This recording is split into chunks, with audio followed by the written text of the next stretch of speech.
ಎಲ್ರಿಗೂ ನಮಸ್ಕಾರ. ಮತ್ತೊಂದು ವಿಡಿಯೋಗೆ ಸ್ವಾಗತ. ಇವತ್ತು ಕೂಡ ನಾವು ಬೆಂಗಳೂರು ಉತ್ತರ ವಿಶ್ವವಿದ್ಯಾಲಯದ 4ನೇ ಸೆಮಿಸ್ಟರ್ ಪಠ್ಯವಾದಂತಹ 2 ಗಿಳಿಗಳ ಕಥೆ ಅನ್ನುವಂಥ ಪಠ್ಯನ ನಾವು ಇಲ್ಲಿ ನೋಡ್ತಾ ಹೋಗೋಣ. ಅದರ ಜೊತೆಗೆ ಪಠ್ಯ ನೋಡೋದಕ್ಕಿಂತ ಮುಂಚೆ ನಾವು ಪಠ್ಯಕಾರನಾದಂತಹ ಅಥವಾ ಲೇಖಕನಾದಂತಹ ದುರ್ಗಸಿಂಹನ ಬಗ್ಗೆ ನಾವು ತಿಳ್ಕೊಳ್ತಾ ಹೋಗೋಣ. ದುರ್ಗಸಿಂಹ ಅನ್ನುವಂತಹ ಕವಿ ಸುಮಾರು 1031ರಲ್ಲಿ ಈತ ಜೀವಿಸಿದ್ದ ಅಂತೇಳಿ ನಮಗೆ ಉಲ್ಲೇಖಗಳ ಮೂಲಕ ತಿಳಿದು ಹೋಗುತ್ತೆ. ಅದರ ಜೊತೆಗೆ ಈತ ಚಾಲುಕ್ಯರ ಅರಸನಾದಂತಹ ಜಗದೇಕ ಮಲ್ಲ ಅನ್ನುವಂತಹ ರಾಜನ ಒಂದು ಆಸ್ಥಾನದಲ್ಲಿ ದಂಡನಾಯಕನಾಗಿ ಈತ ಕಾರ್ಯನಿರ್ವಹಿಸ್ತಾ ಇರ್ತಾನೆ. ಅದರ ಜೊತೆಗೆ ಇವನು ಪ್ರಸಿದ್ಧ ಲೇಖಕನೂ ಕೂಡ ಆಗಿರ್ತಾನೆ. ಈತನ ಒಂದು ಲೇಖನಗಳನ್ನು ನಾವು ನೋಡೋದಾದರೆ ಪ್ರಮುಖವಾಗಿ ನಮಗೆ ಕಂಡುಬರೋದು ಯಾವುದು ಅಂತಂದರೆ ಕರ್ನಾಟಕ ಪಂಚತಂತ್ರ ಅನ್ನುವಂತಹ ಒಂದು ಕೃತಿ ನಮಗೆ ತುಂಬ ಪ್ರಮುಖವಾಗಿ ಕಾಣ್ತಾ ಹೋಗುತ್ತೆ. ಪರೀಕ್ಷೆನಲ್ಲೂ ಕೂಡ ಈ ಒಂದು ಕರ್ನಾಟಕ ಪಂಚತಂತ್ರ ಅನ್ನುವಂತಹ ಕೃತಿ ತುಂಬ ಇಂಪಾರ್ಟೆಂಟ್ ಆಗ್ತಾ ಹೋಗುತ್ತೆ. ಅದನ್ನು ನೆನ್ಪಿಟ್ಕೋಬೇಕಾಗುತ್ತೆ. ಅದರ ಜೊತೆಗೆ ನಾವು ಈ ಒಂದು ಪಠ್ಯ 2 ಗಿಳಿಗಳ ಕಥೆ ಅನ್ನುವಂತಹ ಪಠ್ಯನೂ ಕೂಡ ಇದೇ ಒಂದು ಕರ್ನಾಟಕ ಪಂಚತಂತ್ರ ಅನ್ನುವಂತಹ ಕೃತಿನಲ್ಲಿ ಆಯ್ಕೆ ಮಾಡಿಕೊಳ್ಳಲಾಗಿದೆ. ನಾವು ಪಠ್ಯಕ್ಕೆ ಬರೋದಕ್ಕಿಂತ ಮುಂಚೆ ಈ ಕರ್ನಾಟಕ ಪಂಚತಂತ್ರ ಅನ್ನುವಂತಹ ಕೃತಿಯ ಬಗ್ಗೆ ಸ್ವಲ್ಪ ಮಾತಾಡೋದಾದರೆ, ಈ ಒಂದು ದುರ್ಗಸಿಂಹ ಅನ್ನುವಂಥ ಕವಿ ಎಲ್ಲ ಕವಿಗಳಿಗಿಂತ ಸ್ವಲ್ಪ ವಿಭಿನ್ನವಾಗಿ ಕಾಣಿಸ್ತಾ ಹೋಗ್ತಾನೆ ನಮಗೆ.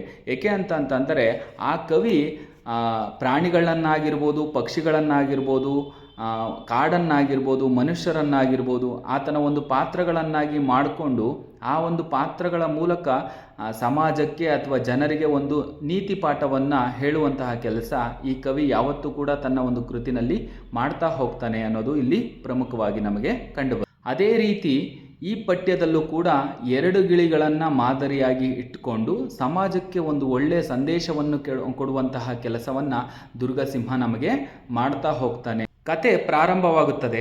ಇಲ್ಲಿ ಒಬ್ಬ ಜನೋದಯ ಅನ್ನುವಂತಹ ರಾಜ ಬರ್ತಾನೆ. ಆ ರಾಜ ಒಮ್ಮೆ ಕಾಡಿಗೆ ಬೇಟೆಗೆ ಅಂತ ಹೋಗ್ತಾನೆ.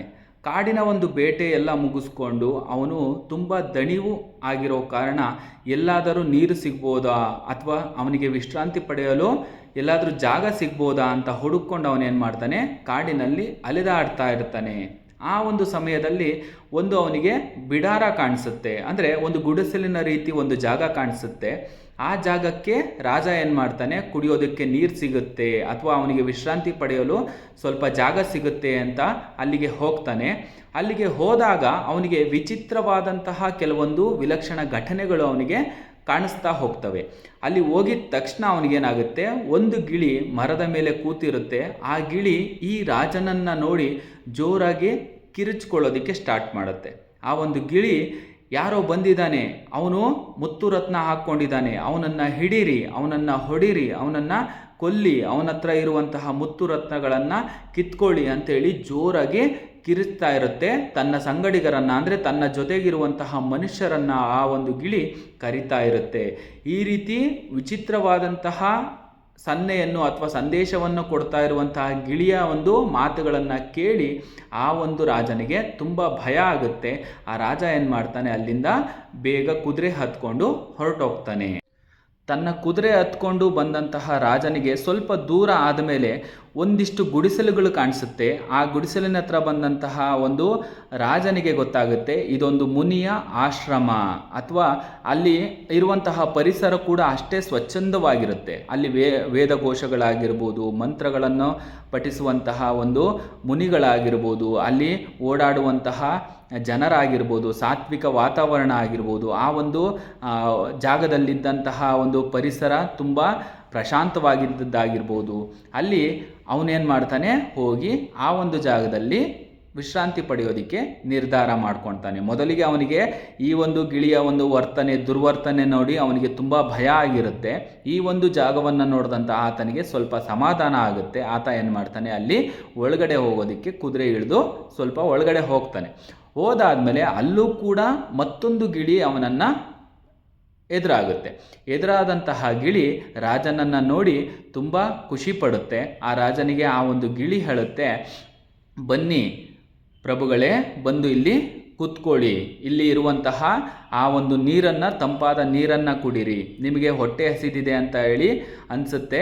ಅಲ್ಲಿ ಪಕ್ಕದಲ್ಲಿರುವಂತಹ ಆಹಾರವನ್ನು ಅಂದರೆ ಫಲಗಳನ್ನು ಹಣ್ಣುಗಳನ್ನು ನೀವು ಅಲ್ಲಿ ತಿನ್ನಿ, ಸ್ವಲ್ಪ ವಿಶ್ರಾಂತಿ ಪಡ್ಕೊಳ್ಳಿ. ಈ ಮರದ ನೆರಳು ತುಂಬ ಚೆನ್ನಾಗಿದೆ, ಇಲ್ಲಿ ಒಂದು ಸ್ವಲ್ಪ ಹೊತ್ತು ವಿಶ್ರಾಂತಿ ಪಡ್ಕೊಳ್ಳಿ. ಸ್ವಲ್ಪ ಹೊತ್ತಿನಲ್ಲಿ ನಮ್ಮ ಮುನಿಗಳು ಹೊರಗಡೆ ಹೋಗಿದ್ದಾರೆ, ಆ ಋಷಿಗಳು ವಾಪಸ್ ಬರ್ತಾರೆ. ನಿಮ್ಮನ್ನು ಆತಿಥ್ಯ ಮಾಡೋದಕ್ಕೋಸ್ಕರ ಅಥವಾ ಯಾರಾದರೂ ಬಂದಾಗ ಚೆನ್ನಾಗಿ ನೋಡ್ಕೊಳ್ಳೋದಕ್ಕೋಸ್ಕರ ನನ್ನನ್ನು ಇಲ್ಲಿ ಇಟ್ಟಿದ್ದಾರೆ ಅನ್ನುವಂತಹ ಒಂದು ಉತ್ತಮವಾದಂತಹ ಸಿಹಿಯಾದ ಮಾತುಗಳನ್ನು ಆ ಒಂದು ಗಿಳಿ ಏನು ಮಾಡುತ್ತೆ, ಮಾತಾಡುತ್ತೆ. ಇದನ್ನು ಕೇಳಿದಂತಹ ಒಂದು ರಾಜನಿಗೆ ಹಲವಾರು ಮನಸ್ಸಿನಲ್ಲಿ ಪ್ರಶ್ನೆಗಳು ಮೂಡುತ್ತೆ. ಅದರ ಜೊತೆಗೆ ಅವನಿಗೆ ತುಂಬ ಆಯಾಸವಾಗಿದ್ದರಿಂದ ಆ ಗಿಳಿ ಹೇಳುವಂತಹ ನೀರನ್ನು, ಆ ಗಿಳಿ ಹೇಳಿದಂತಹ ಒಂದು ಫಲಗಳನ್ನು ತಿಂದು ಅವನೇನು ಮಾಡ್ತಾನೆ, ತನ್ನ ದಣಿವನ್ನು ಸ್ವಲ್ಪ ನೀಗಿಸ್ಕೊಳ್ತಾನೆ. ರಾಜ ವಿಶ್ರಾಂತಿ ತೆಗೆದುಕೊಂಡಾದಮೇಲೆ ಸ್ವಲ್ಪ ಹೊತ್ತಿನ ನಂತರ ಆ ಒಂದು ಆಶ್ರಮದ ಮುನಿಗಳು ಅಲ್ಲಿಗೆ ಬರ್ತಾರೆ. ಆತನನ್ನು ನೋಡಿ ಆತನನ್ನು ಸತ್ಕರಿಸ್ತಾರೆ. ಆತನ ಒಂದು ಮಾತುಗಳನ್ನಾಗಿರ್ಬೋದು, ಇವರು ಅವನ ಜೊತೆ ಮಾತುಗಳನ್ನಾಗಿರ್ಬೋದು, ಈ ರೀತಿ ಎಲ್ಲ ಒಂದು ರೀತಿಯ ಉಪಚಾರಗಳು ಔಪಚಾರಗಳು ನಡೀತಾ ಹೋಗುತ್ತೆ. ಅದರ ಜೊತೆಗೆ ಆ ಒಂದು ರಾಜನಿಗೆ ಹಲವಾರು ಪ್ರಶ್ನೆಗಳು ಕಾಡುತ್ತೆ. ಏಕೆ ಅಂತಂತಂದರೆ ಒಂದೇ ರೀತಿಯಲ್ಲಿ ಕಾಣುವಂತಹ ಎರಡು ಗಿಳಿಗಳ ವರ್ತನೆಗಳು ಕೂಡ ಬೇರೆ ಬೇರೆ ಆಗಿದ್ದುದು ರಾಜನಿಗೆ ಸ್ವಲ್ಪ ಸಂಶಯ ಮೂಡುತ್ತೆ. ಆ ಒಂದು ಪ್ರಶ್ನೆನ ಆ ಮುನಿಗಳಿಗೆ ರಾಜ ಕೇಳ್ತಾನೆ. ಮುನಿಗಳೇ, ಈ ರೀತಿ ಎರಡೂ ಗಿಳಿಗಳನ್ನು ಕೂಡ ನಾನು ನೋಡಿದ್ದೇನೆ, ಎರಡೂ ಗಿಳಿಗಳ ವರ್ತನೆ ಕೂಡ ಬೇರೆ ಬೇರೆ ರೀತಿ, ಇದಕ್ಕೆ ಏನಾದರೂ ಕಾರಣ ಇದೆಯಾ ಅಂತ ಕೇಳಿದಾಗ ಆ ಒಂದು ಋಷಿ ಇರುವಂತಹ ನಿಜವಾದ ಕಾರಣವನ್ನು ಹೇಳ್ತಾ ಹೋಗ್ತಾನೆ. ಆ ಒಂದು ಋಷಿ ಹೇಳ್ತಾನೆ, ಈ ಎರಡೂ ಗಿಳಿಗಳು ಕೂಡ ಸಹೋದರ ಗಿಳಿಗಳು, ಅಂದರೆ ಒಂದೇ ತಾಯಿಯ ಹೊಟ್ಟೆಯಲ್ಲಿ ಹುಟ್ಟದಂತಹ ಎರಡು ಗಿಳಿಗಳು ಒಂದು ಸಮಯದಲ್ಲಿ ಜೋರಾಗಿ ಬಂದಂತಹ ಗಾಳಿ ಅಥವಾ ಮಳೆಯ ಗಾಳಿ, ಚಂಡಮಾರುತ ಬಂದು ಎರಡೂ ಗಿಳಿಗಳು ಕೂಡ ಬೇರೆ ಬೇರೆಯ ದಿಕ್ಕಿನಲ್ಲಿ ಹೋಗಿ ಬೀಳುತ್ತವೆ. ಒಂದು ಗಿಳಿ, ಆ ಒಂದು ದುರ್ವರ್ತನೆ ತೋರಿದಂತಹ ಗಿಳಿ ಏನಿದೆ ಅದು ಬೇಡರ ಗಿಳಿ. ಆ ಒಂದು ದರೋಡೆ ಕೋರರು ಏನಿರ್ತಾರೆ ಆ ಒಂದು ಜಾಗದಲ್ಲಿ ಹೋಗಿ ಆ ಗಿಳಿ ಏನು ಮಾಡುತ್ತೆ, ಅಲ್ಲಿ ಅವರ ಒಂದು ಸಹವಾಸದಲ್ಲಿ, ಅವರ ಒಂದು ಸಂಘದಲ್ಲಿ ಬೆಳೀತಾ ಹೋಗುತ್ತೆ. ಇಲ್ಲಿ ನಮ್ಮ ಒಂದು ಆಶ್ರಮದಲ್ಲಿರುವಂತಹ ಗಿಳಿ ನಮ್ಮ ಒಂದು ಆಶ್ರಮದ ಮುಂದೆ ಬಂದು ಬಿದ್ದು ನಮ್ಮ ಒಂದು ವಾತಾವರಣಕ್ಕೆ ಅದು ಹೊಂದಿಕೊಳ್ತಾ ಹೋಗುತ್ತೆ. ಆ ಕಾರಣದಿಂದ ಎರಡೂ ಗಿಳಿಗಳು ಕೂಡ ಒಂದೇ ರೀತಿ ಕಂಡರೂ ಕೂಡ ಎರಡು ಗಿಳಿಗಳ ವರ್ತನೆ ಬೇರೆ ಬೇರೆಯಾಗಿರುತ್ತೆ.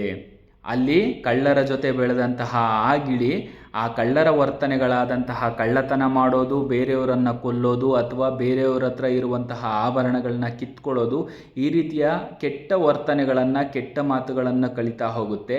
ಆದರೆ ನಮ್ಮ ಆಶ್ರಮದಲ್ಲಿ ಬೆಳೆದಂತಹ ಈ ಗಿಳಿ ಸಾತ್ವಿಕವಾದಂತಹ ಮಾತು, ಒಳ್ಳೆಯ ಮಾತುಗಳು, ಅದರ ಜೊತೆಗೆ ನಮ್ಮ ಒಂದು ಜೊತೆಯಲ್ಲಿ ಬೆರೆತಂತಹ ಗಿಳಿ ಯಾರ ಹತ್ರ ಹೇಗೆ ಮಾತನಾಡಬೇಕು, ಅದರ ಜೊತೆಗೆ ಹೇಗೆ ವರ್ತಿಸಬೇಕು ಅನ್ನುವಂತಹ ಉತ್ತಮವಾದಂತಹ ವರ್ತನೆಗಳನ್ನು ಇದು ಕಲಿತಾ ಹೋಗುತ್ತೆ. ಆ ಒಂದು ಋಷಿ ಈ ಒಂದು ರಾಜನ ಪ್ರಶ್ನೆಗಳಿಗೆ ಈ ರೀತಿ ನಿಜವಾದ ನಡೆದ ಘಟನೆಗಳನ್ನು, ನಡೆದ ಕಾರಣವನ್ನು ತಿಳಿಸ್ತಾ ಹೋಗ್ತಾನೆ.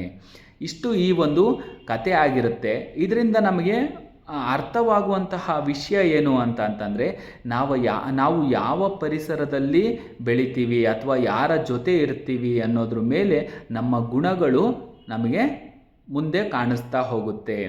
ಅದಕ್ಕೆ ಹಿರಿಯರು ಹೇಳ್ತಾರೆ, ನಾವು ಯಾವತ್ತೂ ಕೂಡ ಒಳ್ಳೆಯವರ ಸಹವಾಸವನ್ನು ಮಾಡಬೇಕು. ಆವಾಗ ಮಾತ್ರ ನಾವು ಒಳ್ಳೆಯ ಬುದ್ಧಿಯನ್ನು ಕಲಿತೀವಿ, ಒಳ್ಳೆಯ ರೀತಿಯಲ್ಲಿ ನಮ್ಮ ಜೀವನವನ್ನು ನಡೆಸ್ತಾ ಹೋಗ್ತೀವಿ. ಇಲ್ಲವಾದರೆ ನಾವು ಬೇಡರ ಗಿಳಿಯ ರೀತಿ ಕೆಟ್ಟ ವರ್ತನೆನ ಕಲಿತಾ ಹೋಗ್ತೀವಿ ಅನ್ನೋದು ಇಲ್ಲಿ ನಮಗೆ ಈ ಒಂದು ಪಾಠದಲ್ಲಿ ಪ್ರಮುಖವಾಗಿ ನಮಗೆ ಕಾಣಿಸ್ತಾ ಹೋಗುತ್ತೆ. ಎಲ್ಲರಿಗೂ ಈ ಒಂದು ಪಾಠ ಕೇಳಿ ಅನಿಸಿರ್ಬೋದು, ಒಳ್ಳೆಯವರ ಒಂದು ಸಹವಾಸವನ್ನೇ ಮಾಡಬೇಕು, ಕೆಟ್ಟವರ ಸಹವಾಸವನ್ನು ಮಾಡಿದ್ರೆ ಕೆಟ್ಟ ಗುಣಗಳನ್ನು ಕಲಿತಾ ಹೋಗ್ತೀವಿ ಅನ್ನೋದು ನಾವು ಅರ್ಥ ಮಾಡ್ಕೋಬೇಕು. ಇಲ್ಲಿಗೆ ಈ ಒಂದು ತರಗತಿಯನ್ನು ಮುಕ್ತಾಯಗೊಳಿಸೋಣ. ಎಲ್ಲರಿಗೂ ಧನ್ಯವಾದಗಳು.